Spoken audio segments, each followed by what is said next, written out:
Buenas tardes.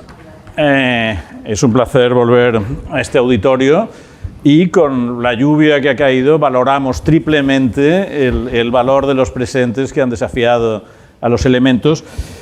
Creo que tenemos un invitado que lo merece.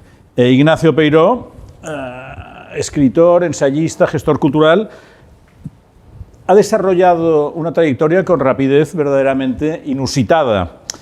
Madrileño de 1980, publicó en el 2014 Pompa y Circunstancia, que es un libro grueso y que dejó a todo el mundo boquiabierto, porque él tenía menos de 35 años y es un gran diccionario de la cultura inglesa donde repasa desde los temas institucionales más altos hasta los elementos de cultura popular más a ras de tierra. Iremos sobre ellos porque vale la pena.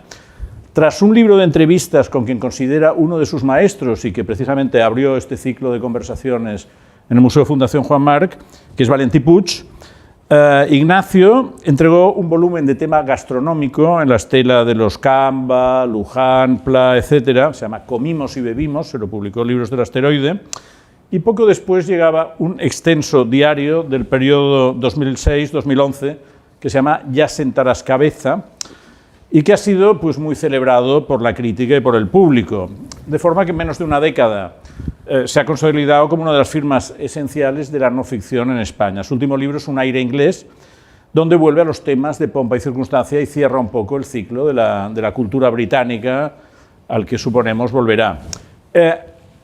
Ignacio Peiró es un hombre que se ha movido por pasillos no siempre abiertos al ciudadano medio. Ha trabajado en presidencia del gobierno y escribió discursos para Mariano Rajoy. Posteriormente fue director del Instituto Cervantes de Londres, cosa lógica dados los libros que había hecho, y actualmente lo es del de Roma, en un cargo que cualquier persona del mundo cultural envidiaría, yo creo, y del que estoy seguro saldrá en algún momento otro monumento literario. Buenas tardes, Ignacio, gracias por venir aquí, gracias por participar en este ciclo.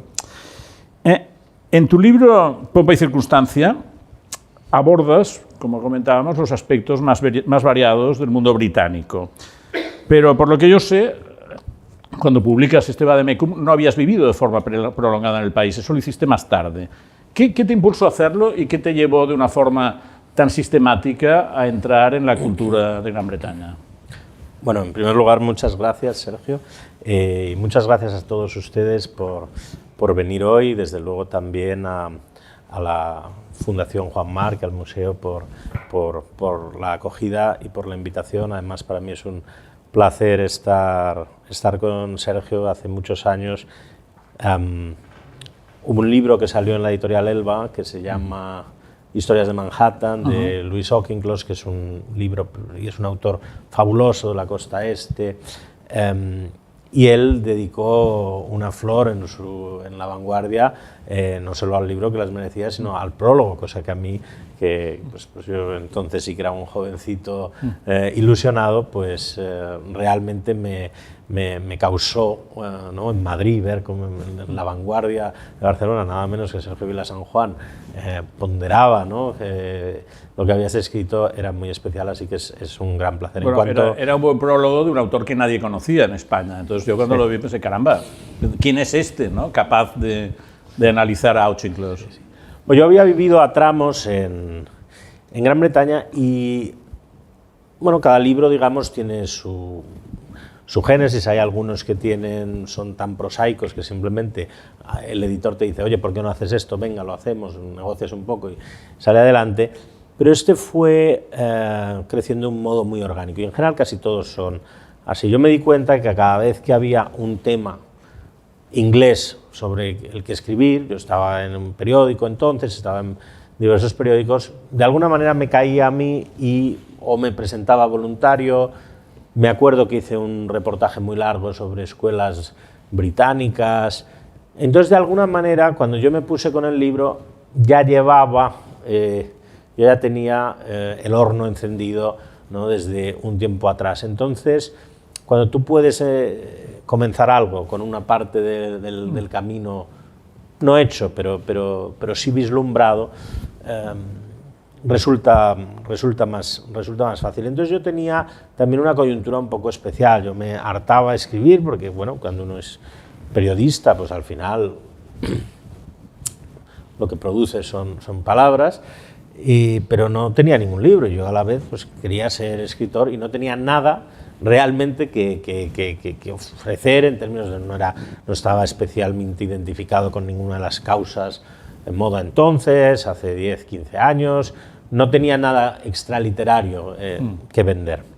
Entonces yo fui al editor, que era Javier Forcole, y le dije, mira, tengo 3 o 4 ideas, y dijo, esta. Entonces él se olvidó, yo me encerré unos años, y cuando volví me dijo, nadie me había venido con un manuscrito tan grande, es como 5 veces lo que solemos hacer, pero bueno, haremos el esfuerzo.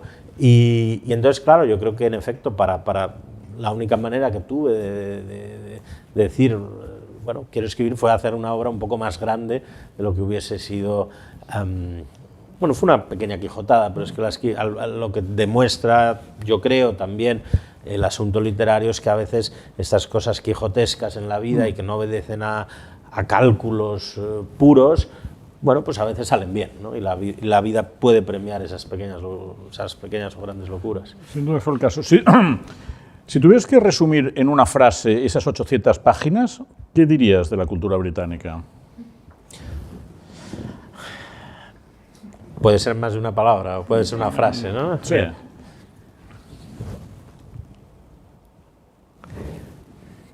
Diría que es un entendimiento muy vivo de la tradición, digamos muy creativo. Es decir, es un país que ha sabido mantener unas formas tradicionales en sus instituciones y demás, pero eso nunca los ha fosilizado, ¿no? De hecho, hay un cuadro de Turner que es un viejo barco de guerra llegando a puerto y está siendo llevado a puerto por un moderno barco de vapor, ¿no? Y entonces eso lo han intentado asimilar a lo que sería esa imagen de Inglaterra, de cómo el presente se nutre del pasado y lo interpreta de modo creativo, que además eso políticamente está muy bien porque tiene mucho que ver con cómo ellos han interpretado el conservadurismo, con Michael Oakeshott y otros, ¿no? Bueno, tú incluso encontraste un lord inglés para que te lo prologara. ¿Quién era este lord inglés? Bueno, él ya infelizmente murió, Lord Tristram Garel-Jones, que además tenía un cierto vínculo con España, fue el que hizo que John Major y Margaret Thatcher se fueran a Candeleda, que tampoco es que esté al lado de Essex, y sí, él era un tipo, luego terminó con Ana Patricia Botín, y él fue una persona muy importante, él era de hierro, realmente, yo he conocido a poca gente con más temple, y este que había sido un hombre, una lealtad berroqueña a la Thatcher, fue sin embargo en una cena convocada por él cuando ella queda sentenciada en el año 90, ¿no? Se van los 2 o 3, su ministro de Economía, y se van, y él, que había sido, yo creo, el jefe del grupo parlamentario, es quien le avisa y le dice, primera ministra, lo lamento mucho, pero... Y cuando Thatcher vuelve del Parlamento, se cuenta que ya le habían, es tan rápido que cuando tienes que desalojar que ya le habían quitado la cerradura, o sea, llevabas 10 años allí siendo... Todo y...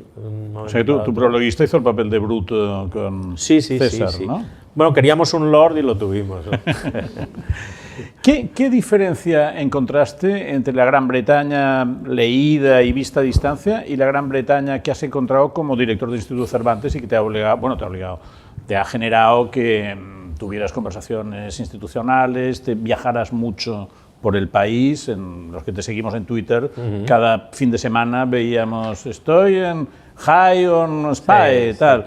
O sea que parece que te metiste aún más a fondo. ¿Qué ha cambiado tu percepción de Gran Bretaña? Mucho. Es verdad que, claro, es un país que de la posguerra a esta parte realmente cambia todo, ¿no? O sea, a partir de la época de la contracultura, los años 60, toda toda la migración que se recibe, etcétera, toda la secularización, antes el poder que tenía la Iglesia anglicana, que era una especie de subdirección general del gobierno, ¿no? Una fe muy establecida, pero o sea, digamos descaradamente secular. Bueno, todo eso, esa Inglaterra un poco tradicional y ceremoniosa,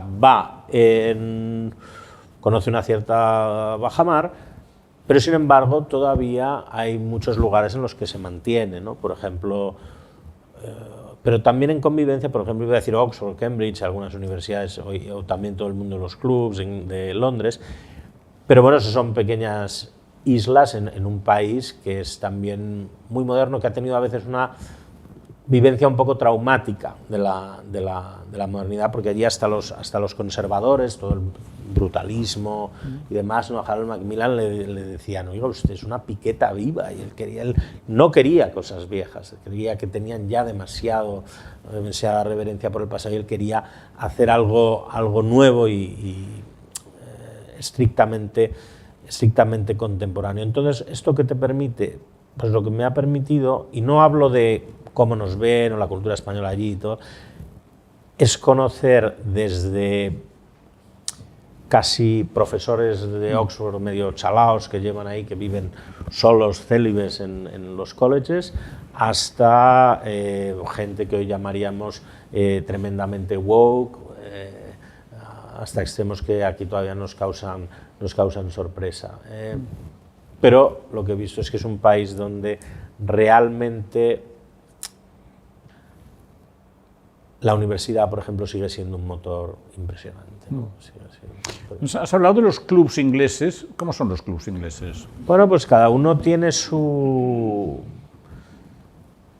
por decirlo de una manera un poco pedantera, su ethos, ¿no? Si tiene su tradición, pues unos son para funcionarios, otros son para gente más perdularia, gente, cada vez van a menos porque han tenido, a partir de los 70, una muy difícil previdencia en lo económico a veces. Entonces, yo viendo viejos libros, veías que había clubs realmente pequeñísimos, ¿no? Clubs que incluso a veces florecían durante una generación y asumían todos que cuando se muriera el último, pues cerraban. Todos se iban, ¿no? Entonces, eran espacios de socialización muy inteligente, porque en primer lugar un club es un filtro de personas. Entonces dices, mira, aquí queremos este tipo de gente con las que vamos a estar a gusto fuera de la hostilidad del mundo. Es decir, vamos a estar fuera de la hostilidad del mundo nosotros, que somos gente que hemos servido en las colonias, o militares, o abogados, o actores, etc. Y todo se hace sin un afán de monetizar, se diría ahora, o de lucro en esa pertenencia, aunque luego, bueno, tener amigos siempre puede venir bien, ¿no? Yo, por ejemplo, el club en el que iba, todo el mundo era consultor, y dices, ¿pero usted consultor de qué? Pues si yo nunca jamás le he visto con menos de 6 whiskies. O sea, como no con... No ¿Y por qué ibas al de los consultores? De Diageo, no, porque la gente allí, en ese no estaba relativamente muy bien visto trabajar. No. Entonces, bueno, los que trabajábamos a veces, ¿no? Pues, o sea, es que no existiera, no es que no se debatía mucho. Entonces, cuando alguien tenía que sacar el vergonzante tema de su sustento vital, pues decía, yo soy consultor. Entonces, pues podría ser consultor de lo que fuese, ¿no? De cualquier cosa, ¿no? Generalmente de nada, ¿no? Pues ¿Cuál es el club más pintoresco que has conocido? Hombre, a mí el que más me ha gustado nunca, me gustaba mucho el que iba yo, que era el Travelers, al que pertenezco. A mí hay uno que me gusta mucho, es el Beefsteak, que es una sala como esta, pero en estilo victoriano, que es un poco Hansel y Gretel, digamos, 1900, bueno, 1900 ya es el rey Eduardo, pero Arts and Crafts, lo que se llama. O sea, un poquito como hecho a mano, un poquito cookie, diríamos hoy. Es una mesa muy larga y es un sitio donde sobre todo se va a mediodía, y entonces es el beefsteak. En teoría, bueno, pues ¿por qué se llama el beefsteak? Porque salen las sociedades en defensa de los filetes en el siglo XVIII, reivindicando la sencillez sin afeites de la cocina tradicional inglesa, con la cerveza y la carne a la brasa o a la parrilla, frente a las sofisticaciones falsas del continente, ¿no? es decir, el catolicismo frente al protestantismo, etc. Entonces su lema es Beef and Liberty, o sea, es ternera y libertad, ¿no? Que bueno, quizá no sea hoy como muy para tatuárselo, ¿no? en las espaldas, pero sobre todo ahí se habla mucho de política, se comía de un modo bastante detestable, se bebía aún peor, porque había un régimen según el cual la persona, la secretaria que llevaba esto, pues no le gustaba el vino, entonces yo creo que iba al supermercado a escoger el más barato y el peor que pudiera encontrar, pero era el que había que beberse. Entonces, sin embargo, la conversación era realmente extraordinaria. Hay otro tema que tocas bastante, que es el de las mansiones rurales. En tus libros hablas de James Lynn Milne, hablas de Retorno a Brideshead y Blimbao. ¿Conociste? ¿Has entrado en las mansiones rurales inglesas? Sí, he pasado menos fines de semana orgullosos de los que me hubiese gustado, como es normal, pero no, sí, es... Bueno, ellos están muy obsesionados, sobre todo en el sur de Inglaterra, con la belleza de su campo. Es un campo que es verdad que cuando luce el sol puede ser tremendamente pintoresco, muy miniado, ¿no? Muy de cromo. Y tienen el talento de la arquitectura de interior. Y en lo que no es interior también mucho se lo traen del continente, es decir, casi todas cosas que ves que te parecen que son muy inglesas, en el fondo vienen de Italia. Lo que pasa es que bueno, se las han importado, las han bautizado, etc. Y a veces terminan en Estados Unidos, ¿no? Pero, por ejemplo, una cosa que es muy inglesa, que es el leve desgaste, que eso les gusta mucho, y tal. Bueno, pues eso, ahora que estoy en Italia, digo, es que esto viene de Italia. Esa pátina y tal, eso viene de Italia, por ejemplo. Y tantísimas otras cosas. Entonces, es luego una tierra muy buena para la jardinería, es húmedo y demás, entonces a nada que hay un poco de sol, pues ponen todas las flores, y eso que llaman el desorden británico, surge en todo su esplendor, y sobre todo en torno a estas casas se articula una forma de vida, no nos engañemos, feudal, ¿no? Como decía no sé quién, un sistema de propiedad injusto a veces puede ser muy bello. Bueno, pues este es un caso paradigmático. En tus libros aparecen muchos personajes que para nuestros parámetros prosaicos españoles resultan bastante extravagantes. ¿Hasta qué punto la extravagancia es un distintivo de la cultura británica? Bueno, la extravagancia es solamente una consecuencia de la libertad personal. Entonces, aparte de ahí, uno puede ser extravagante, pero cada uno tendrá su extravagancia, una extravagancia que por otra parte va dentro de unos códigos, pero simplemente es una hijuela de la libertad. Haz lo que quieras. Sí, vas a ser... Sí, hay una cierta... Realmente la vivencia de la tolerancia es muy natural. Entonces, pues hay un margen de libertad importante, sí.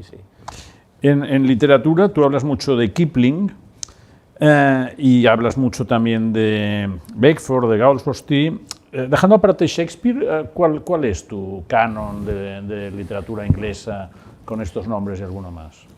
A mí me parece que hay una Inglaterra muy eterna, muy jocunda, muy imperecedera en Dickens, ¿no? En el Pickwick, es alegre recorrer las tabernas. Eso me parece que está... Para mí esa es realmente la gran Inglaterra. Hay otra... Bueno, en el siglo XX tenemos, por ejemplo, autores como Anthony Powell, que tiene un gran ciclo novelístico que se llama Una danza para la música del tiempo, que alguien ha definido de un modo bastante aceptable como un Proust con sentido del humor, y que no deja de ser una especie de gran crónica social, en este caso de las clases, de unas ciertas clases altas, ¿no? de la sociabilidad británica. Y hombre, yo creo que es imposible no citar a Jane Austen, por ejemplo, ¿no? Y luego hay muchas cositas, ¿no? Estoy pensando en un libro que se llama El perfecto pescador de caña, de Isaac Walton, que todo ese amor por el campo, un cierto pastoralismo está ahí también, ¿no? ¿Qué escritores ingleses interesantes conociste en tu época del Cervantes allí? Bueno, conocí, por ejemplo, sobre todo a unos cuantos historiadores, a N. Wilson, que ha escrito mucho sobre victorianos, eduardianos y demás, y a Michael Burley, que él ha escrito, bueno, yo cuando le encontré le dije, usted no se acordará, pero yo le hice a usted una entrevista en el Hotel Palace de Madrid hace 10 o 15 años, y digo, sí, claro que me acuerdo, le iba ahí con sus 2 o 3 cartones de Camel, y este es una especie de Niall Ferguson, pero como él decía, Niall Ferguson es Rembrandt, ¿no? Él da unas cuantas tal y tiene un ejército de 50 mentes brillantes que le desarrollan el trabajo, le dan los materiales. Él dice, yo dejé la universidad para hacer los libros solo yo. Y este Michael Burley es un tipo al que yo admiraba mucho, conocía a viajeros, a gente, sí. Christopher House, por ejemplo, que es un tipo con barba valleinclanesca, que tiene unos libros de viajes por España, por ejemplo, en tren lento, ¿no? Entonces te cuenta cuando descubre la morcilla de Zamarramala y cosas así, sí. ¿Cómo definirías la visión inglesa arquetípica sobre España? Bueno, es un tema, digamos que en las nuevas generaciones ha cambiado porque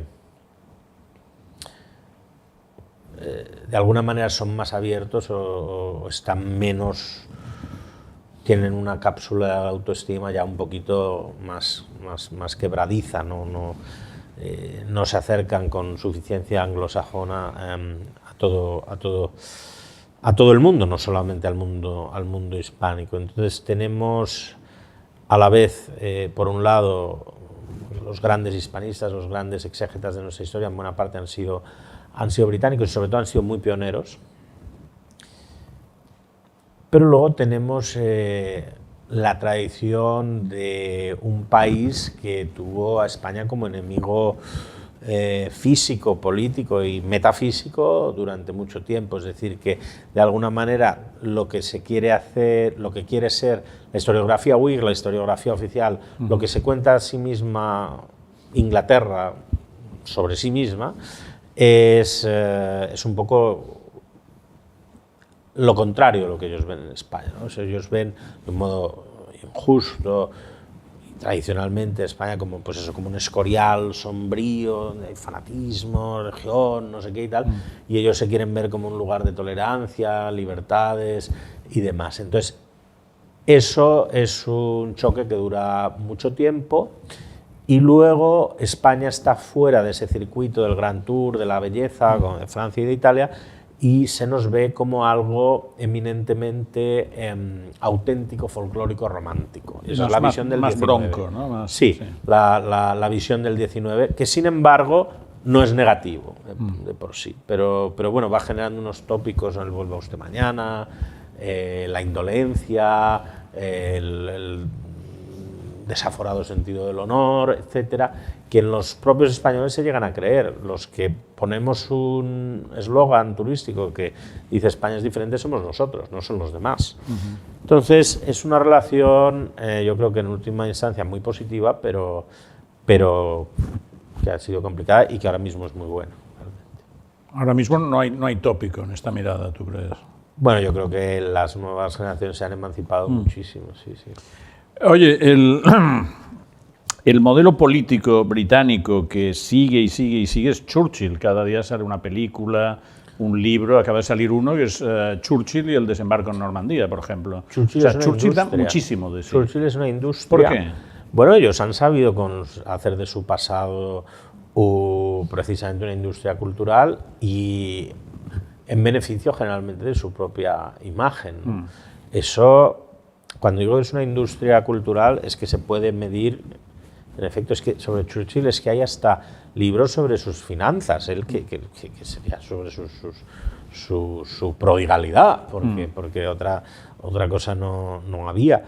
Sí, ellos han sabido utilizar su pasado, y esto es algo que hablábamos antes, para ellos, y ahí son un poco contrarios que nosotros, ellos son un país que vive muy cómodo con su pasado. A ellos su pasado lo que les dice es, este último siglo has ganado 2 guerras mundiales, y no solo has sido el vencedor, sino que has sido el bueno. Entonces, claro, eso cuando tú te miras al espejo de la historia dices, pues algo realmente muy favorecido. Otros países en Europa no hemos tenido, y ojo, España no tiene más truculencias que otros países, pensamos en Alemania o en Francia, ¿no? Churchill es una de las garantías de la autoestima británica. Sí, sí, claro, bueno, lo decía, su mejor hora, ¿no? Realmente eso fue un liderazgo moral. Es obvio que luego se ha discutido muchísimo, pero hay un momento que es mayo de 1940 donde realmente está Churchill. Ha salido esta película que es interesante sobre Múnich, ¿no?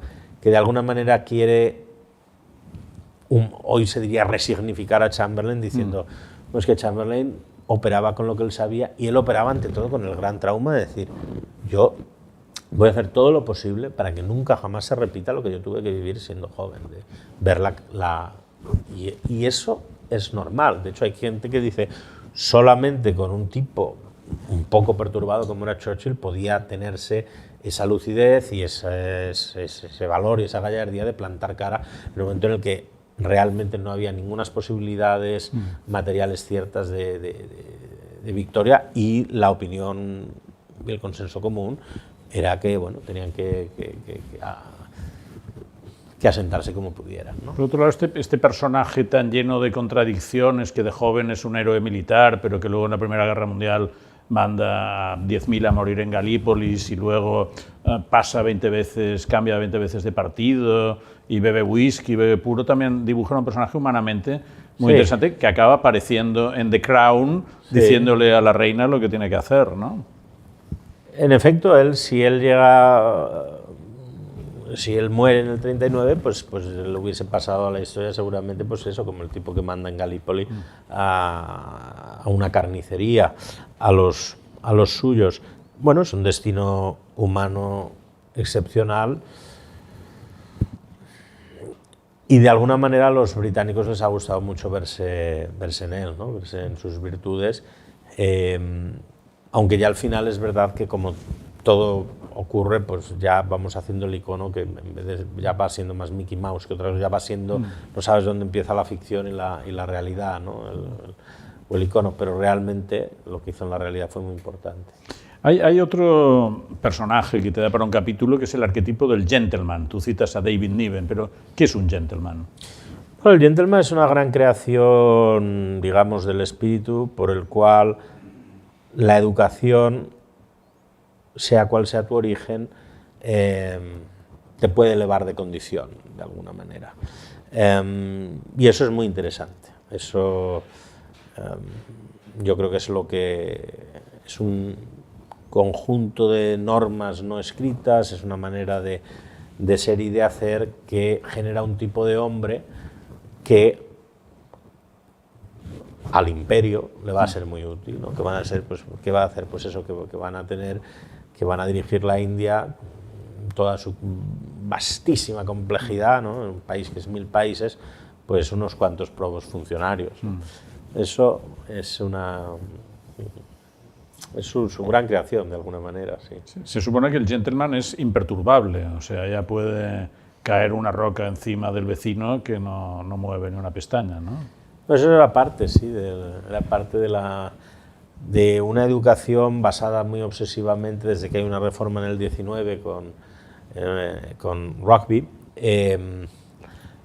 basada muy obsesivamente en los deportes de equipo y en el aprendizaje de lenguas muertas, es decir, en la pedagogía clásica. Luego, toda esa gente que quizá había hecho griego se ponían a dirigir el Ministerio de la Aviación o una compañía de seguros marítimos. Bueno, eso ya es algo que apenas existe, aunque hemos tenido a Boris Johnson, quizá no el más brillante de esta progenie, que era todavía, que dedicó sus 22 años a escandir versos de Horacio, ¿no? O sea, autor de un buen libro sobre Churchill, si es que lo escribió él. Sí, cosa que parece... Sí, lo que pasa decían que se lo había hecho la secretaria, ¿no? Bueno, o sea... Eso decía. El libro estaba muy bien. El libro estaba muy bien. Mucha más gente, además una vez que lo vi en Bath, en unas jornadas hispano-británicas, él todavía era el primer... él era ministro de Exteriores. Sí. Entonces le dije, pues hice una reseña de su libro, y él me vino como diciendo, qué enormemente poco interesante la reseña que hayas sacado en un diario español sobre mi libro, qué igual me da. y bueno, pues ahí quedó. ¿Y tuviste algún contacto con él, siendo tú ya director del Cervantes o no? Nada, tuve un par de lo que llaman allí brief encounters nada, no. Debo decir que si puedo, si me permite la confianza, no me causó una impresión superior, digamos. No, yo creo que fue generalizado. Sí, realmente no sabías. Todo lo que desde la televisión, desde fuera, te podía parecer una excentricidad simpática, desde cerca te parecía algo ligeramente inquietante. Sí. El tema de la cocina, sobre el que luego volveremos, pero el tema de la cocina está presente en tus libros ingleses, sobre todo con chistes, porque hay uno que me ha hecho mucha gracia, dice, un dicho británico, si está fría es una sopa, si está caliente es una cerveza. Y otro, Inglaterra es el único país del mundo donde la comida es más peligrosa que el sexo. Sí. Bueno, es todo un subgénero, ¿no? El del ataque a... Realmente ellos que han sido tan buenos a la hora de venderse para el mundo, pues su cocina no la han vendido bien y de hecho, en general, cada viajero que va allí parece que ha sentido la necesidad de hacer un pequeño juego, ¿no? Un pequeño chiste sobre esto, el de la única manera de comer bien es desayunar 3 veces y cosas así, ¿no? Mira, este es bueno. El de la cocina inglesa, si está hecha como tiene que ser, en efecto es detestable, todo ese tipo de cosas. Entonces, esto, sin embargo, desde un punto de vista de la antropología y de la historia, tiene su aquel. No existe la gran transmisión culinaria en buena parte intrafamiliar que ha habido en los países mediterráneos, esa sensualidad natural con que se tratan los alimentos, pero bueno, es que es gente que, por ejemplo, tuvo un racionamiento durísimo durante muchísimo tiempo en tiempos de la Segunda Guerra Mundial, ¿no? Son casi 15 años comiendo polvos de natillas y cosas así. Eso puede tener realmente y salsas y tal. Entonces eso puede tener una muy mala herencia, pero luego eran gente, y de hecho nuestros Julio Camba, por ejemplo, reivindica mucho esa tradicional, las carnes inglesas. Ellos estaban con el asado, la cerveza y los vinos que traían de Francia, de España, de Portugal y demás, y con eso estaban bien contentos y necesitaban más. Y luego han sido, hay que tener en cuenta, muy abiertos, porque bueno, todo lo que llamamos cocinas exóticas, la India y demás, pues ahí están muy bien representadas. Incluso hay unas hibridaciones muy que ya son prácticamente, han entrado en su propio acervo culinario. ¿Cómo viste el fallecimiento sucesivo del duque de Edimburgo, de Isabel II, y la coronación del rey Carlos? ¿Hay algo de canto de cisne aquí o al revés señala la fortaleza de la monarquía británica? Bueno, de alguna manera cuando murió el duque de Edimburgo parecía todo, tuvo algo de ensayo general, ¿no? De alguna manera, y yo creo que se ha mucho tiempo sin ver una ceremonia así, y fue realmente, ellos tienen el don de estas liturgias, lo tienen en un grado excelso. Eso fue muy bonito, fue muy sobrio. Y luego había en la propia reina, que además en esos días y con la realización prodigiosa de la BBC, pues estaba en una digna y dolorida soledad, pero sin sensacionalismo, sin énfasis.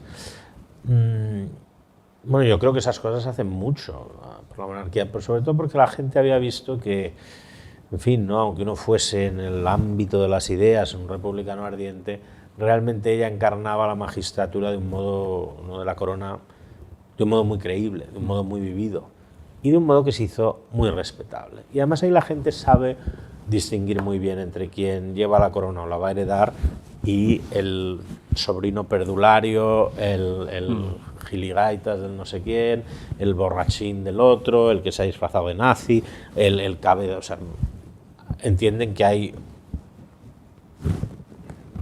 bastante cabestro, porque esta gente llevan siendo, los Windsor nunca han sido unos Medici, realmente hasta el último, ¿no? Ha sido gente bastante bruta. Pero precisamente hasta el rey actual. Pero saben distinguir mucho entre quien lleva la corona o está llamado a llevarla y quien no la lleva. Todas estas ceremonias, pero es que hasta lo malo de alguna manera, los escándalos, las enfermedades, el dolor, todo eso suma a la gran maquinaria de ellos se sustentan en la atención de la gente. Bueno, la atención la siguen teniendo, ¿no? Tú tratas bastante todo el tema del conservadurismo británico, creo que con una cierta admiración destacas el liberalismo individualista, continuidad institucional, defensa de la moderación, descrédito del exceso de ideología. ¿Qué diferencia a los conservadores británicos de los españoles? Entendiendo que tú también te has definido en alguna ocasión como conservador. Bueno, digamos que ellos no operan in vitro, ¿no? Ellos son conservadores de unas instituciones y de unas tradiciones de libertades. Es un pueblo que no tiene constitución escrita, digamos. Yo creo que básicamente nos diferencia, digamos, como también nos diferencia en parte de Italia, un cierto grado de ira o de pasión, ¿no? Realmente ellos han sido, aunque pueden ser muy aguerridos, han sido tradicionalmente, han tenido una mayor ligereza, ¿no? No se lo han tomado todo, por decirlo de un modo un poco llano, no se lo han tomado todo tan a la tremenda, ni han hecho... esto lo dice un amigo mío sobre Italia y cabe aquí el de... ellos no se odian, ¿no? Piensan distintos, pero no se detestan.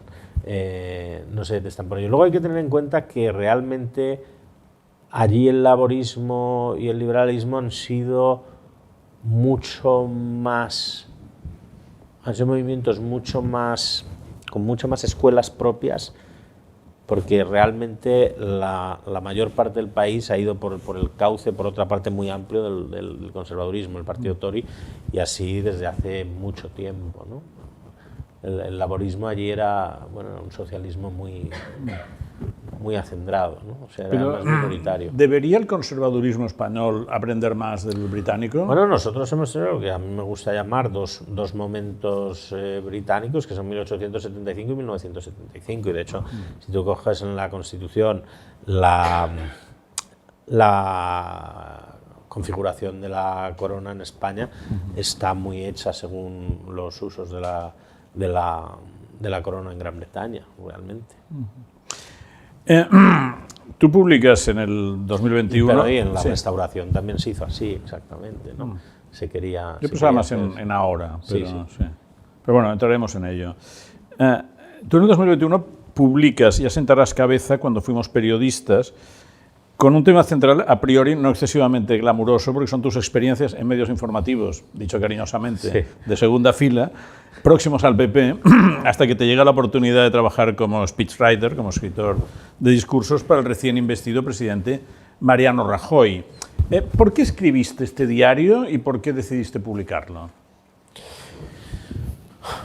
Bueno, yo empecé muy joven y relativamente ocioso a tomar notas, y están ahí algunas, tengo 25 años. Yo voy a estos medios de segunda fila pues porque nadie me llamaba del New York Times, por desgracia, entonces, pese a mis muchos intentos por llamar su atención... bueno, pero en esa época la juventud o el mainstream de la juventud intentaba ir más hacia los medios de izquierda. Tú eres, en este sentido, atípico. ¿Qué le vamos a hacer? Sí, pero bueno, pues, hombre, no me hubiesen encargado quizá el editorial, me imagino, ¿no? Pero bueno.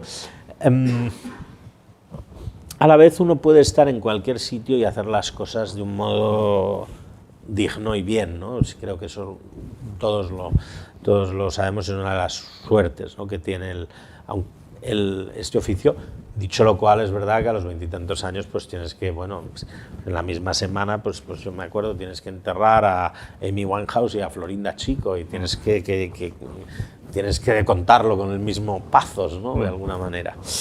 Bueno, yo tomaba muchas notas pensando que de eso saldría algo, y con el tiempo, relativamente pronto, voy tomando notas porque creo que es bueno que tome notas, de alguna manera, para hacer un poco de muñeca, y porque, bueno, me gustaba un poco dejar pues, de las cosas que se me ocurrían, realmente ni siquiera el dejar constancia de lo vivido, que eran pues, o sea, las cosas que se me ocurrían o las cosas que vivía. Y cuando yo lo miro unos años después, no sé si es en 2015, así se lo mando a un amigo mío que es crítico literario, todo en absolutamente en bruto, y le digo, ¿tú crees que aquí merece la pena si esto lo desbrozamos un poco? Y dijo, sí, aquí hay un libro estupendo y no sé qué, y bueno, pues así salió, en efecto, lo desbrocé un poco, pero vamos, es un libro que tiene muy poco... Está un poco recién salido de la cama, por así decirlo. Pues la visión que das de todos estos medios no es muy heroica, más bien es un poco satírica. Pero es que cada uno es como es, o sea, yo intento ser cariñoso, yo creo que no hay sangre, pero hombre, tiene que haber filo, ¿no? Porque si no, no es... Estaba pensando, estos días estaba leyendo, antes de venir aquí, Muerte de Dama, de Villalonga, y claro que él tiene un bisturí finísimo. No, claro, pero es que tú, ante la realidad, bueno, pues esto es lo que decía Plano, tú das informes de valoración de lo que te encuentras, bueno, pues es que escribir de la realidad es eso. Y luego yo me lo paso bien escribiendo, entonces pues le sacas punta a las cosas y yo no puedo escribir de otra manera, que bueno, que habrá gente que le parezca irrespetuoso. Hombre, yo creo que también es que todo lo que tiene que ver con la literatura, sin la sal de la exageración no habría nada, habría prospectos farmacéuticos, códigos comerciales, donde es muy importante que cada cosa, que no haya ambivalencia, que no haya filo, ¿no? Que cada cosa diga exactamente lo que tiene que decir, pero en lo otro tiene que haber claroscuro, tiene que haber sombra, y hay un ser humano detrás, al final escribiendo, que él también tiene sus sesgos, sus manías, sus neuras, su voluntad de ser justo. Sí. Tú hablas de un abuelo tuyo que perdió una pierna en la guerra civil, acérrimo del traje con chaleco y corbata, de los que solo prescindía algunas tardes de julio, y señalas que su modo de entender la vida, reaccionario y defensivo, piadoso y católico, de orgullosa decencia y con una presión trágica de la historia, le debo la forma de mi mente, pero yo no te veo con estas características. Hombre, pues como reaccionario defensivo. No soy tan buena persona como él tampoco, ¿no? Pero no, era... Bueno, pero yo vengo de un mundo realmente, bueno, muy católico. Eran gente que no tenían mucho, pero eran propietarios. Y tenían ese instinto de la defensa. Y tenían realmente... Bueno, eran gente muy modelada por el catolicismo, que ha sido una inteligencia supletoria para mucha gente en este país y en toda Europa. Era un código de valores y de conducta y de sentido común y de aproximación al mundo y de vivencia realmente hasta de los ritmos del año. Y una congruencia, y yo vengo de ahí, o sea, yo realmente... nazco en un mundo que está muy marcado todavía por eso. Yo nazco en el año 80, pero en mi entorno familiar todavía está muy definido por eso. Por eso es mi gran sorpresa al ver que realmente esos ritmos han cambiado muy pronto, digamos. Es decir, que toda esa gran fronda de lo que era el catolicismo español, ese gran árbol que yo pensaba que era donde nos movemos y existimos, pues veo que ya hay gente que ha nacido... Bueno, que había otros mundos y gente que ha nacido después, para los cuales ya el mundo no era eso. No era eso. Y entonces yo me sentiría muy traidor, no a ese mundo, sino a uno mismo y a su memoria, si abjurase completamente de él, ¿no? Porque era, ya digo, porque además era algo respetable, hombre, y ahí quizá digo reaccionario, no sé qué, o sea, no hay que pensar que fuera a coger una bandera carlista y a tomar Montejurra, pero bueno, sí que era un hombre que, de hecho, bueno, en la guerra civil, como otra gente, lo que ve es que él cree que su mundo va a perecer. Y bueno, eso es humanamente comprensible. Esto lo hablaba con Xavier Pla hace poco, cuando él hablaba de por qué Josep Pla, catalanista y no sé qué, porque él se suma con tanto entusiasmo, de alguna manera, al franquismo. Y dice, bueno, es que yo no quiero que colectivicen ni hagan no sé qué la granja que ha sido de mi familia, que no nos ha hecho ricos, pero que nos ha dado berenjenas desde hace 500 años y donde tenemos aquí un arraigo. Yo no quiero que esto pase. Yo lo entiendo, mi mundo es imperfecto, pero es el mío, no quiero que me lo fastidien. Imagino que una familia de las características que tú describes, muy arraigada en el catolicismo, deben estar contentos de tener un hijo, un vástago, en el Instituto Cervantes de Roma, por tanto, a un tiro de piedra del Santo Padre. Sí, sí, o sea, sí, tampoco voy a decir que destaque por una piedad, ¿no? O sea, no voy sanando enfermos, pero bueno, es obvio que realmente es un lugar, la Iglesia es una institución universal y antiquísima, y de alguna manera en Roma, al ser se piensa el mundo, es decir, toda la inteligencia, la gente de la Iglesia católica que va a Roma, no hay ninguno tonto. Allí, de todas las diócesis del mundo, Sri Lanka, de no sé dónde y tal, no cogen y dicen, a ver, ¿quién es el más imbécil? Venga, este para Roma, no. Cogen a los buenos. Entonces hay mucha gente, bueno, con muchos saberes muy sofisticados. Tienen un montón de universidades, tienen una tradición, etcétera. Lo que pasa es que, bueno, es un mundo en el que ahora, de alguna manera, quizá podamos vivir más de espaldas ahora a él, pero sigue siendo muy importante. En algunas páginas de este libro... Hay que darse cuenta que los sacerdotes son muy productivos, tienen muchos, ellos madrugan prontísimo, sí. O sea, madrugan muchísimo, entonces están desde el minuto 1 haciendo lo que tienen que hacer. Si es educar, pues educan. Yo he visto los colegios de La Salle, no sé qué, son una perfección en la organización, bueno, aquí funciona maravillosamente. Entonces, ¿por qué? Pues, y esto me lo decían, mira, es que nosotros lo que tenemos que hacer es esto, y nos levantamos muy pronto y tenemos todo el día. Otros igual tienen luego que ir, que tienen 3 niños, tienen que llevarlos al dermatólogo, tal. Nosotros no. Es una explicación un poco materialista histórica, pero hay algo. 2000 años de historia dan mucho de sí. Decía que en algunas páginas de tu libro hay reflexiones como de persona mayor, a pesar de que cuando lo escribes tienes 25 años. Como cuando hablas de cómo... Pero es que a todo el mundo que escribe le dicen que parece una persona más mayor de lo que es. Eso yo creo que le ha pasado. No, pero tú, con 28 años, ya dices cómo va cambiando la vida de otoño a otoño y todo esto se va, y hay como un tono melancólico precoz en tus escritos.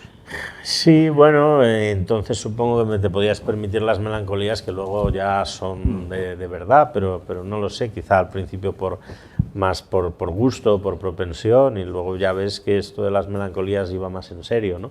Bueno, pero de todas maneras no creo que sea un libro excesivamente melancólico. No, pero de vez en cuando hay fugas, sobre todo cuando te vas a Extremadura, entonces miras el campo, claro, los ciclos de la vida, sí, tu infancia, todo esto, sí que le da un tono melancólico, yo creo. Bueno, es que compensa otras partes, ¿no? como las que ahora llegaremos. Hay partes más biológicas que melancólicas, sí. Tú hablas, volviendo al tema del conservadurismo, de sucesivos intentos en el primer decenio del siglo XXI de generar una especie de joven frente intelectual conservador español en torno a publicaciones como Nueva Revista. ¿Hasta qué punto cuajó eso? Bueno, en concreto Nueva Revista fue muy importante, pues fue un órgano aglutinado en torno a Antonio Fontán, que es un liberal y a la vez es cristiano, y él influye mucho en aquel PP que se hace liberal. Si uno lee cuál es la historia intelectual de la derecha española en los 80, que para mí es una debilidad, aunque entiendo que sea un fetiche un poco raro, ¿no? Pero ve que son muchísimas familias que hay, ¿no? Y cada una con unos instintos, están democristianos, etcétera. O sea, cuando los democristianos a mitad de los 80 entran en AP, entran un poco por la puerta de atrás y tardan muchos años en ser del todo kosher. Entonces, cuando en el 89-90 realmente hay un giro liberal, que es lo que hace que, entre otras cosas, sea electoralmente más competitivo, y además cogen una buena ola, la ola del 89, del descrédito de la izquierda, el descrédito de los nacionalismos con Yugoslavia, etcétera. Entonces cogen una muy buena ola, aún así les cuesta casi 10 años llegar al poder. Y uno de los órganos en los que hay liberalismo, pero también hay una cierta apuesta cultural, ahí escribe John Juárez, ahí escribe Luis Alberto de Cuenca, hay mucha gente buena, es Nueva Revista. No iba a haber muchas cosas más, pero esa existió, sí. Es ese momento liberal y esa... Bueno, sobre todo esa última página, ese último lustro, ¿no? Del 95 al 2000, en que la derecha española es lo más moderno y atractivo que hay, ¿no? Sobre todo teniendo en cuenta que había un socialismo ya muy desgastado, etcétera.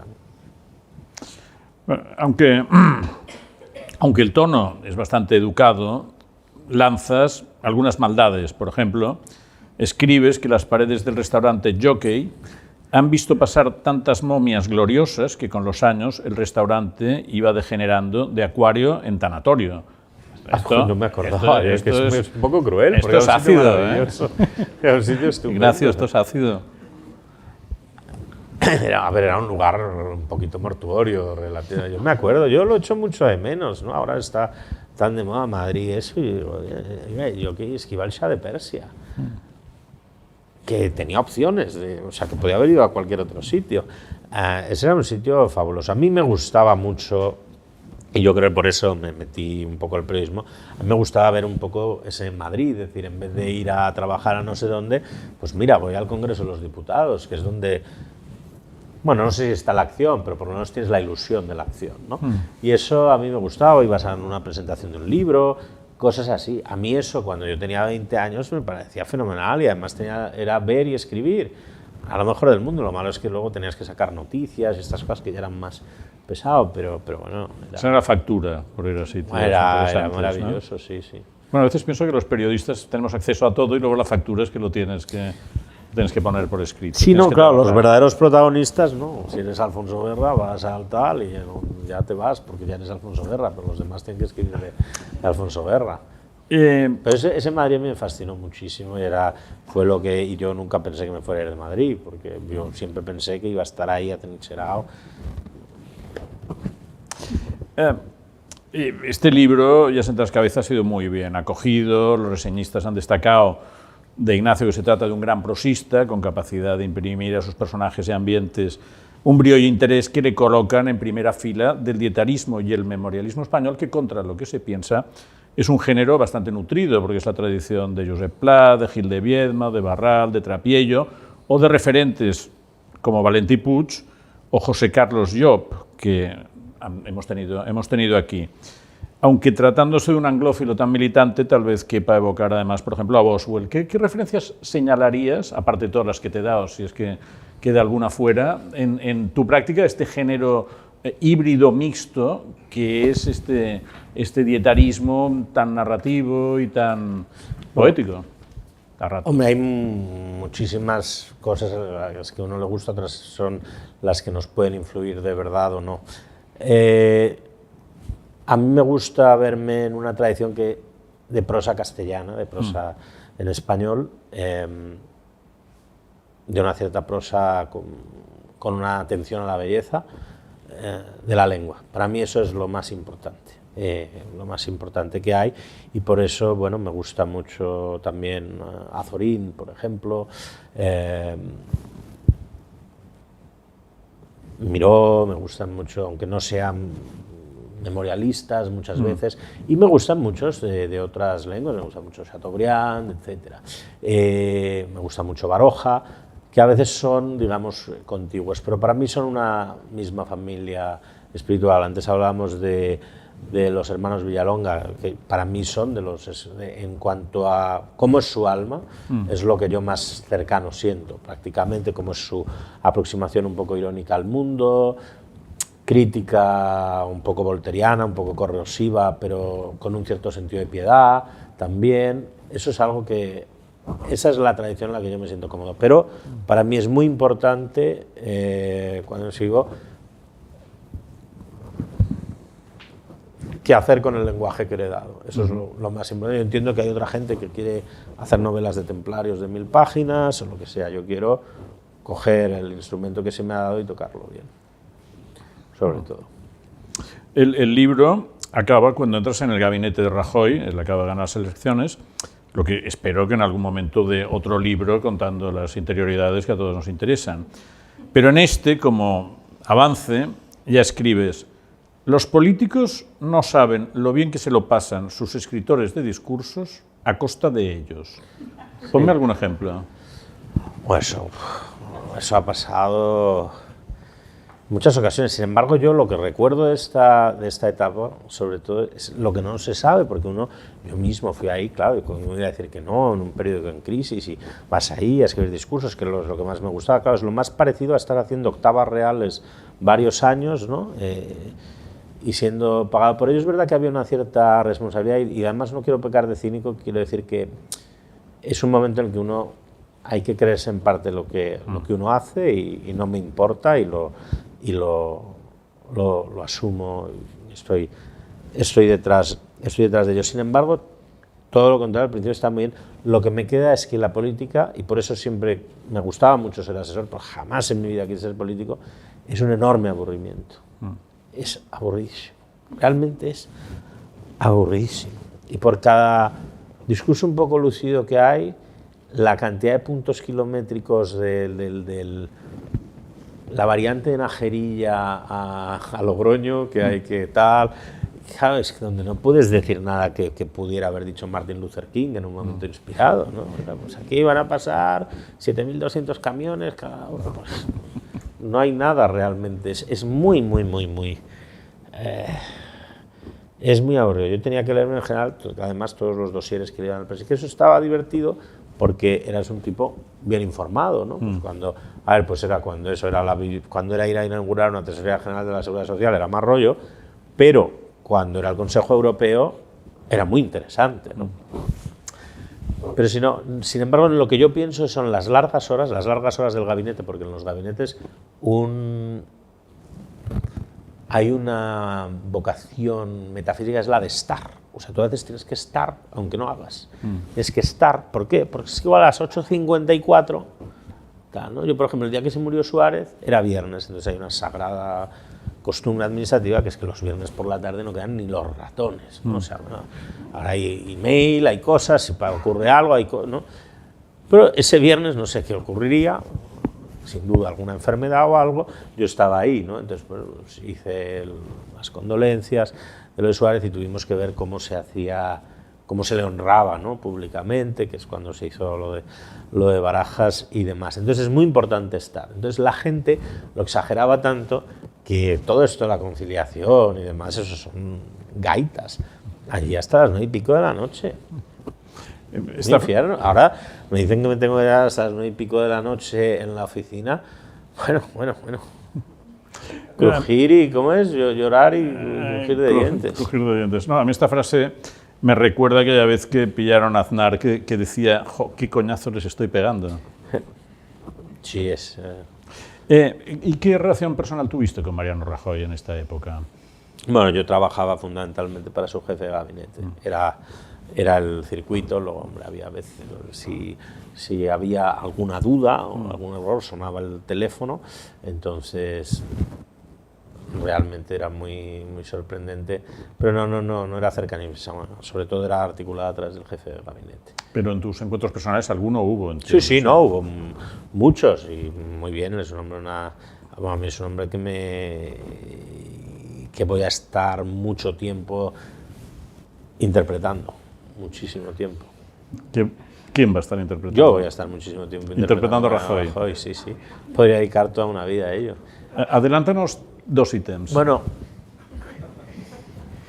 es un hombre afable, es un hombre inteligente, es un hombre que tiene orgullo, pero tiene... O sea, como de un hombre se podía... Todo el mundo se ha reído de que era poco culto y no sé qué y tal. Hombre, un señor que a los 24, 25 años, registrador de la propiedad, hecho derecho del 53 y un bachillerato no sé qué, hombre, no es un idiota. No es un idiota, en ningún momento de su vida ha sido idiota, pero él no necesitaba el gran golpe timótico de cobrarse el tanto de inmediato. A él le gustaba esperar. Yo siempre creo que una de sus grandes pasiones, que es bastante primaria, pero refinada, es el resarcimiento. O sea, el cobrárselo mucho tiempo después. Y sin embargo había algo en él que endulzaba la política, que era un tono un poco de ironía, de tal, que a veces se echa de menos, realmente. Eso, y que lo humanizaba, ¿no? Todo. Porque, bueno, él era... Sí, a mí tengo una cierta debilidad por él, pero a la vez también pues, yo he visto pues, que hay cosas que se hicieron pues, con las que uno no estaba muy de acuerdo, como ocurre siempre, ¿no? Pero era un ser complejo, no era un teleñeco. Bueno, un día habrá un libro de Peiró sobre Rajoy. Sí, bueno, no sé si monotemático, porque es una de estas cosas. Por ejemplo, a mí me parece que sería imprescindible para la historia intelectual de España que hubiese un gran libro, la historia de la derecha española, que hubiese un libro sobre Manuel Fraga importante. Pero claro, es lo menos sexy del mundo, una biografía de Manuel Fraga. O sea, es que no vaya a salir en Telva, es que no te van a invitar a ninguna parte. Bueno, porque yo creo que la gente tendría miedo que saliera de la tumba para decir, no haga esto, no.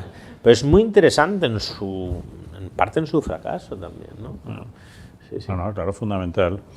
Yo le entrevisté una vez a Manuel Fraga, y era ordeno y mando, y ya no estaba en el poder ni nada, pero claro, era un hombre de... No dejaba lugar... No, dejaba muy claro dónde estaba. Y se odiaron bastante con Rajoy.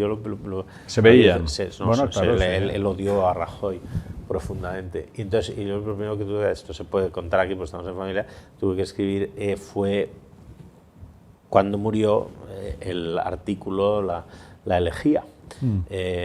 Y dije, fíjate, para estar aquí en la tercera ABC o no sé qué, tengo que firmar con este seudónimo. Y fuera generoso, porque lo bueno es que tú, al escribir sobre Fraga, como Fraga tenía... Entiendo, o sea, hiciste el obituario que hizo Rajoy de Fraga. Entonces sí, y salió tal cual. Pero claro, es que de Fraga, que era un hombre con luces y con sombras, tú podías hacer un retrato que quedara muy bien. Hecho por quien estaba hecho, obviamente si lo hace Zapatero lo hubiese hecho de otra manera, pero cuando muere Suárez, claro, que es un ser de luz, de alguna manera, es mucho más difícil era mucho más difícil salirse de los tópicos. ¿Y también lo hiciste tú? El obituario de Suárez? Sí, pero vamos, ese estoy menos orgulloso. Bueno, hiciste dos obituarios importantes entonces para el presidente. Bueno, eso es... No, esto es una revelación interesante que pero fue lo primero que hice fue el artículo de lo de Fraga, que dije, madre mía, la que me ha caído, joder, o sea. Pero bueno, salió muy bien, felizmente. Vamos a la comida. Comimos y bebimos es un anecdotario culinario con referencias históricas y literarias que constituye un tributo a esas mujeres que en familia, tu madre la primera, y anónimamente han llevado a cabo el bendito mecanismo tribal de comer juntos. Pero es una de las cosas que ha cambiado, ¿no? El peso de las mujeres con relación a la comida. Sí, eso es una frase mía, lo de las mujeres. Sí, es una frase tuya en entrevista. Bueno, es posible. A ver, hay... Casi nada marca más... digamos, las creencias, las supersticiones y los modos de una época como nuestra relación con la comida, ¿no? Entonces ahora resulta que en buena parte esa transmisión en el seno de la familia, o sea, eso de comer todos juntos, cenar todos juntos, en buena parte ya es una cosa que es más de antes que de ahora, y sin embargo ahora, cuando nos ponemos a cocinar, bueno, parece que es un acontecimiento que hubiese venido Napoleón, ¿no? El domingo. Y somos mucho más. Esto ocurre con el vino, por ejemplo, ¿no? Con el vino, ahora generalmente pues mucha gente a mediodía no toma vino. En la generación de nuestros abuelos, pues mucha gente tomaba vino. Sin embargo, ahora el tipo de vino que tomas es mucho más buscado, mucho más rebuscado que el que tomabas antes, ¿no? Entonces todo esto va cambiando de un modo realmente asombroso, y tiene algo que ver con algunas cuestiones algunas aproximaciones morales a todo esto, ¿no? O sea, como hasta los años 50, España ha sido un país donde ha habido unos años que se llamaban los años del hambre. Tú lo dices, hubo racionamiento hasta el 52 y ahora, una generación después, la preocupación ya no era si los niños eran raquíticos, sino si comían de más o si te gustaba más el salmón ahumado o la trucha. Sí, o antes era el gran éxito de la humanidad, era decir, joder, pues hemos logrado engordar pollos barato para que todo el mundo pueda comer proteínas, y luego llega un momento en una generación en el que, en el espacio, de 20, 30 años, en el que dices, oh, pero este pollo nos hace bien este pollo, comerlo así, o igual tiene que, yo que sé, hay que decirle palabras de amor y tal, porque pique en libertad, o es ético,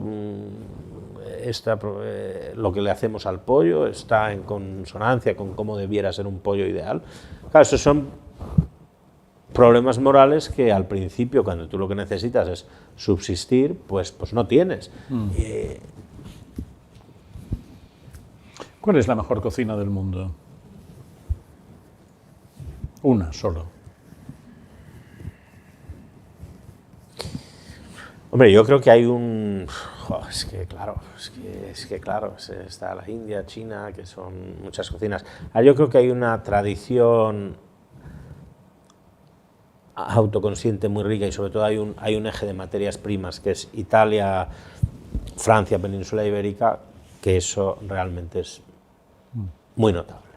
En un país donde realmente la cocina ha sido casi alquimia, incluso a nivel popular, es en Francia, y luego yo creo que la zona donde la ilustración gastronómica per cápita es más alta del mundo posiblemente sea el País Vasco. Pero la cocina es un gran país, podemos...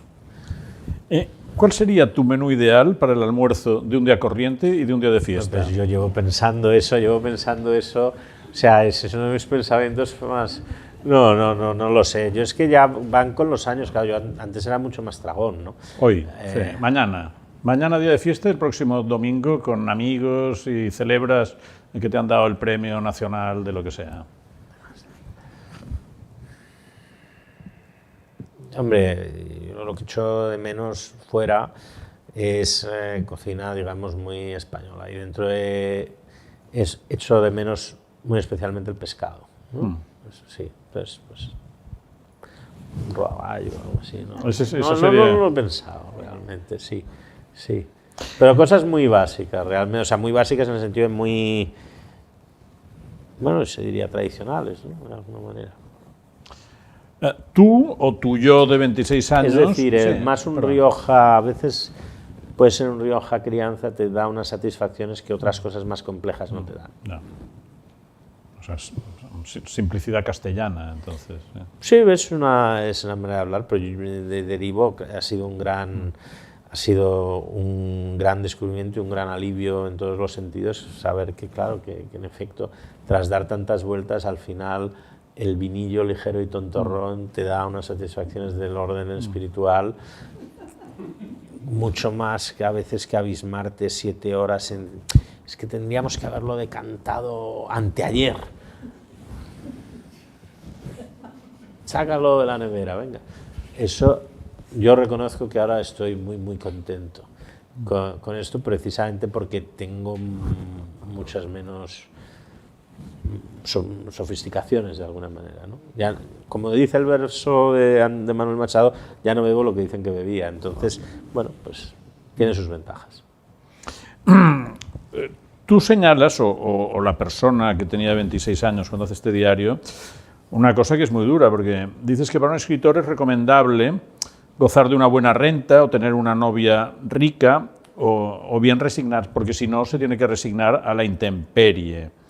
Y además cuentas que has conocido a muchos escritores ya mayores amargados.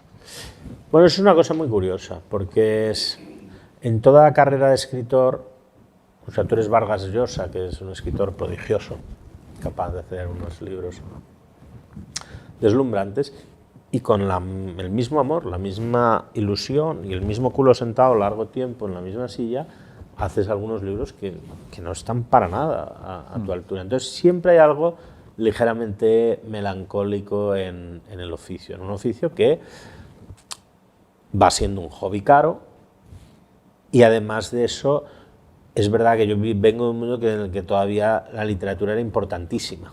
Y yo tuve una educación literaria tremendamente clásica, pero para mucha gente la literatura no significa lo que para mí significa ya. Y eso es algo que ocurre, bueno, es un fenómeno social, lo cual no quiere decir que ahora, no como con el vino, quizá antes se bebía más, pero se bebía peor, ahora, bueno, pues tú tienes el ser lector te exige un compromiso que antes quizá, bueno, pues no te exigía, ¿no? Y quizá precisamente ahora puedas disfrutar más de la lectura por lo amenazada que está, ¿no? No hace falta entonces la pareja rica. Bueno, yo creo que ayuda mucho, ¿no? Unas cuantas plazas de garajes, y no, eso siempre está muy bien, la libertad. Esto es algo que se habla muy poco, ¿no? Pero para Pla, por ejemplo, esto era muy importante, ¿no? Y él además lo decía, ¿no? Incluso, bueno, pues ya he escrito toda la mañana, me he ganado el sustento, etcétera. A veces hay una cierta dignidad en lo que... Eso lo habla Gil Albert en un poema, ¿no? Hay una pobreza digna, hombre, yo espero que estemos muy alejados de la pobreza, pero hay una desnudez en la escritura, no es un arte rico.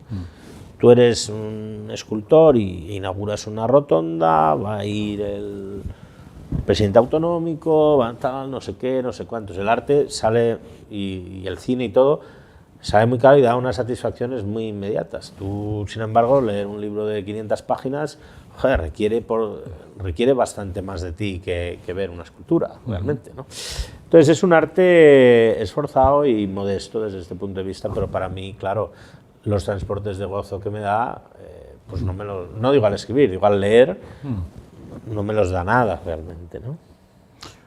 Una pregunta más y les pasaremos la palabra. O sea que pueden ir pensando que quieren preguntarle a Ignacio, que como han visto tiene, en fin, facetas muy diversas y sustanciosas.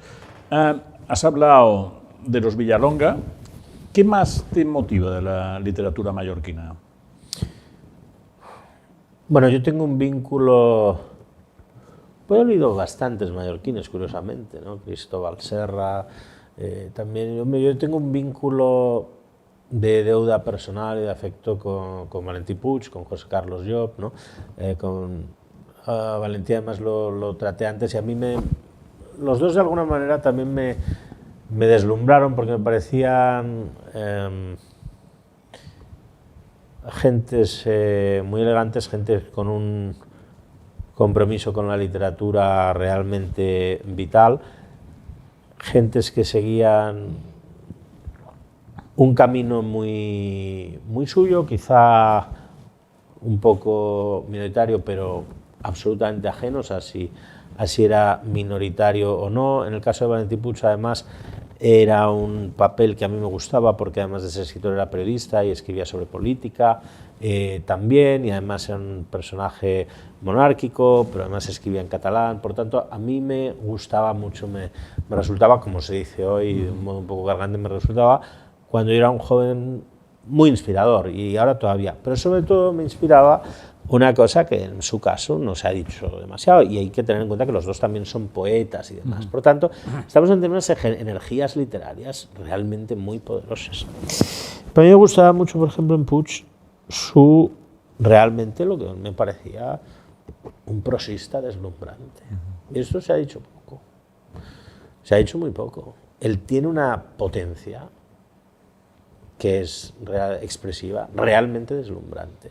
Y lo tenía en el artículo, el librito que él dedica a Palma, que bueno, es que no lo tengo en Roma, entonces no hace mucho tiempo que no lo veo. Eso era una maravilla, es una escritura en estado de gracia. Y eso es a lo que uno aspira, ¿no? Digamos, como escritor tú aspiras a hacer páginas que sean muy hermosas de leer, ¿no? Que den gusto.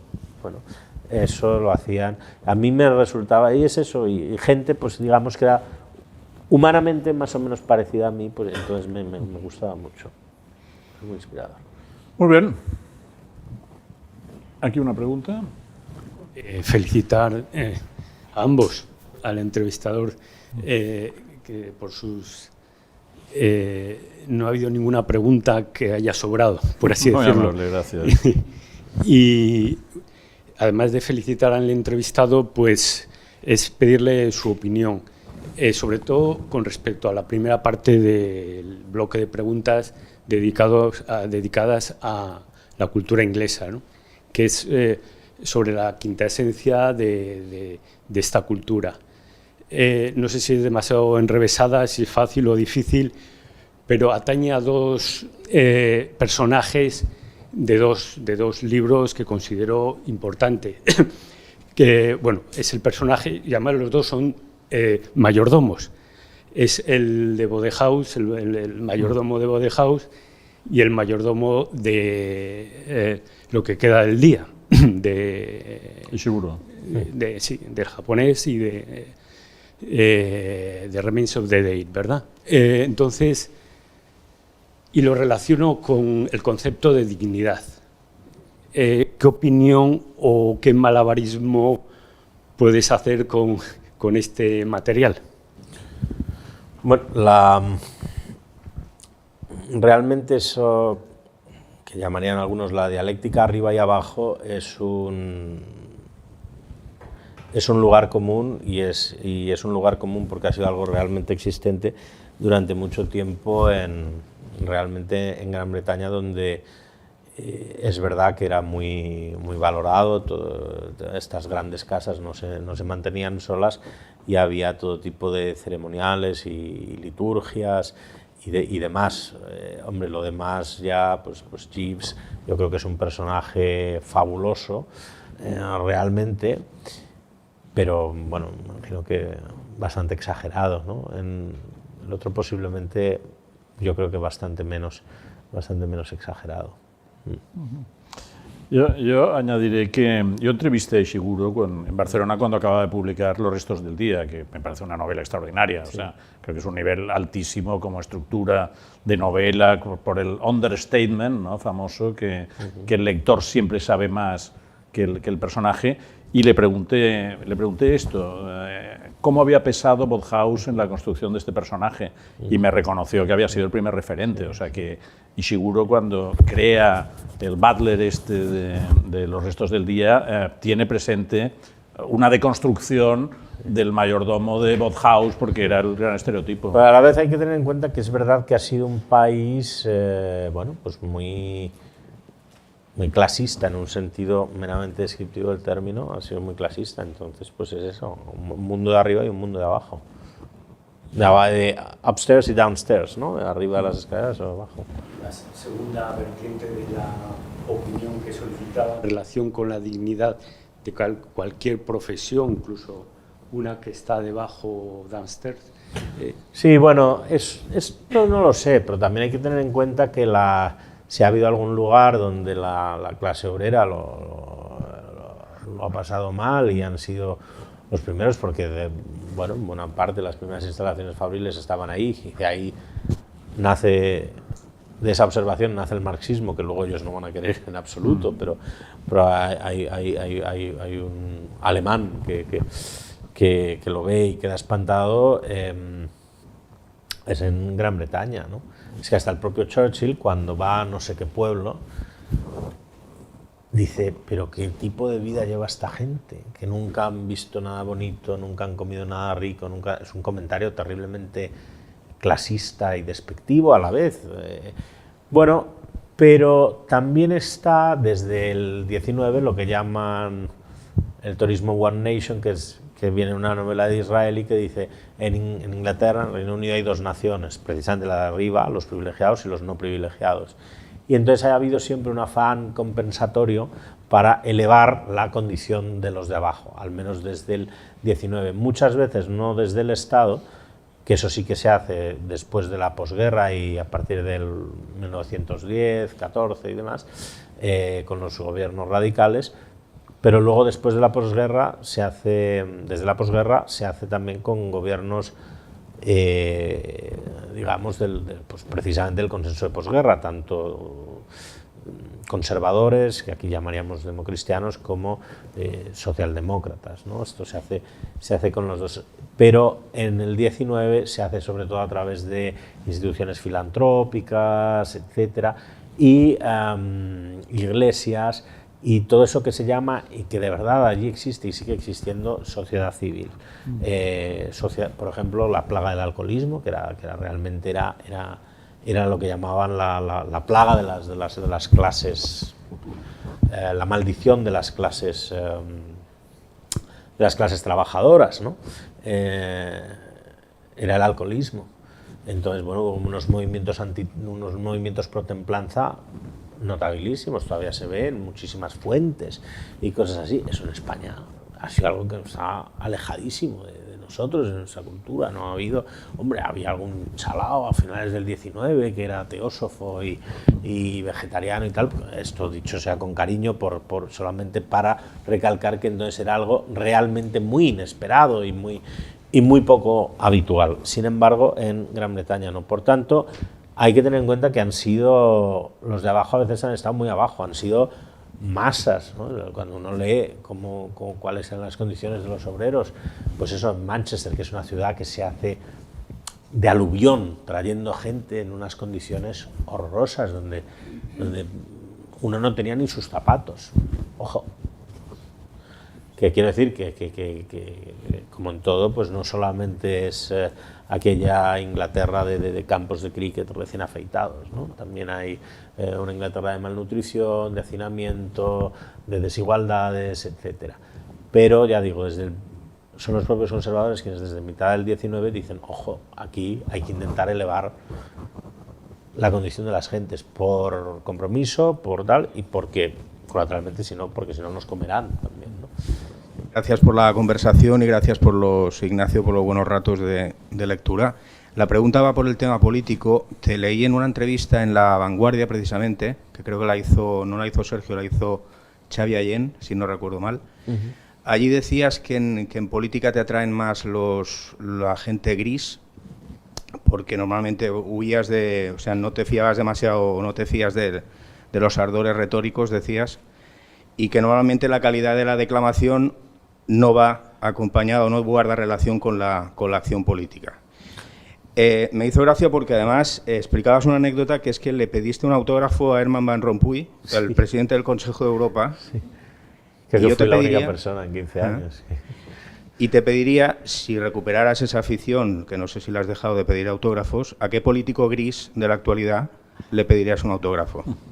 Yo creo que realmente Van Rompuy es prácticamente la única persona a la que le he pedido uno. Sin embargo, tengo una foto autógrafa en casa de Harold Macmillan. No a mí, porque él murió en el 80 y tantos, pero bueno, yo era un niño, ¿no?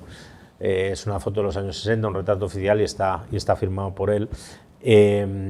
Pero vamos, no tengo muchos más. Hay que decir que Harold Macmillan tampoco era un hombre gris, era un hombre al que le llamaban Super Mac, o sea que realmente tampoco era gris. En esto yo me refería, supongo, mucho a una cosa en la que me gusta insistir, que es la España del 19 es una España donde la retórica es floridísima, donde tenemos a Castelar, donde la gente habla en periodos ciceronianos pulidísimos, torneadísimos, y sin embargo es un desastre político al cual nunca nadie querría volver.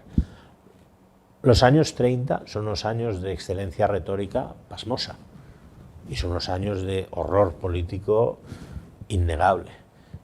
Por tanto, creo que siempre hay que tener una gran distancia de escepticismo hacia toda la retórica que te viene, pero especialmente si es buena, porque esto lo único que quiere es seducirte por la oreja. Hay que tener muchísimo cuidado, y de hecho si los políticos no son demasiado brillantes, tiendo a pensar que a veces es porque quieren ser honestos y explicar las cosas más como son que como manera de endulzarte para seducirte. Por eso lo digo, pero ojo, que en España, ha habido Burke, Churchill, Kennedy, grandísimos políticos que han sido grandísimos oradores, pero no pasa nada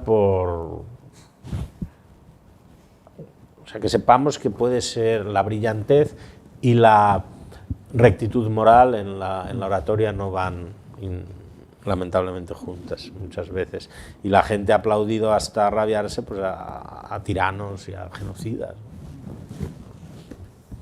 Volviendo al mundo de gabinete, que decías que los tediosos discursos muchas veces, pero luego ya la parte del Parlamento, Mariano era un buen parlamentario, y esa relación que tenía con Rubalcaba en el Parlamento, me gustaría que nos contaras un poquillo de ahí. Yo creo que Rubalcaba, mirado con retrospectiva, es lo mejor que le pasó al Partido Popular en esos años, sin duda, porque es que Rubalcaba era casi uno de ellos. Realmente. Elevaba el nivel. Era un... estaba ahí, por ejemplo, en todo el tema que ahora se cumplen 10 años de la sucesión, ¿no?, en la jefatura de Estado. Es que Rubalcaba se comporta de un modo muy admirable y con mucha discreción y con mucha lealtad, pero para que el PP, que fuese Rubalcaba el líder de la oposición, fue una suerte también de coyuntura política. En cuanto a lo bueno que era en el Parlamento, a ver, es que los políticos son políticos por eso, pues es el lugar donde es como pues, un cantante tiene que ser bueno una guitarra con un escenario, ¿no? Es que deben servir para eso y tienen la cabeza suficientemente amueblada para eso, y además tienen el calor del momento, ¿no? y esa concentración. Y bueno, por eso es muy importante saber que aunque uno escriba discursos, tú escribes discursos para alguien que en general sabe escribir discursos mucho mejor que tú, todas las cosas porque él sabe lo que quiere decir mucho mejor de lo que tú jamás vas a saber, y entre otras cosas porque es su piel, aunque ellos tengan una piel de rinoceronte, ellos saben los límites de lo que pueden decir y lo que no. Entonces, por eso es muy antirromántico, pero es realmente muy cierto que lo que más debes hacer es no equivocarte. Y una manera de equivocarse gloriosa es llenándose de balón. Contaré una anécdota. Mi abuelo, que era periodista también, era editorialista de un diario barcelonés en los años 20, y contaba que de vez en cuando le venía el director o el propietario y le decía: mira, San Juan, el gobierno es una mierda, dele usted forma a esta idea. Entonces mi abuelo con esta idea hacía su editorial, ¿no? ¿Qué ideas te daban? ¿Cuántas ideas te daban a ti para hacer un texto político? Nada, 3, 4, 5. Si llega el momento en el que si lo hace, o sea, si no lo sabes tú, hombre, pides alguna orientación en cuanto al énfasis, o tú planteas, mira, pues yo creo que habría, ahora se dice, una narrativa, podríamos contarlo de este modo, y te dicen si muy bien, si muy mal, pero vamos, en general, ya, si no lo sabes tú, lo justo. O sea, sí, o sea, esto lo...